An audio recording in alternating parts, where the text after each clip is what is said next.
If you're experiencing a stuck loading screen while trying to install Elden Ring, follow these simple steps to resolve the issue. This guide will help you troubleshoot and get back to playing the game. Step 1. Check system requirements. Ensure that your gaming system meets the minimum requirements for Elden Ring. Verify that your hardware, including CPU, GPU, and RAM, is sufficient to run the game smoothly. Step 2. Restart your console or PC. Sometimes a simple restart can fix loading issues.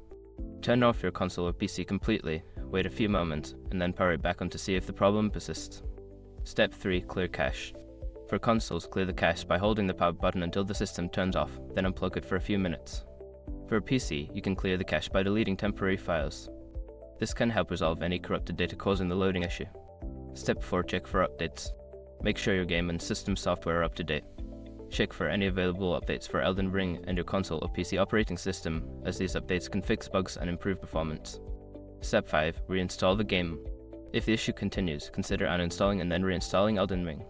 This can resolve any installation errors that may have occurred and ensure you have a clean version of the game. By following these steps, you should be able to resolve the stuck loading screen issue and enjoy playing Elden Ring. If problems persist, consider reaching out to customer support for further assistance.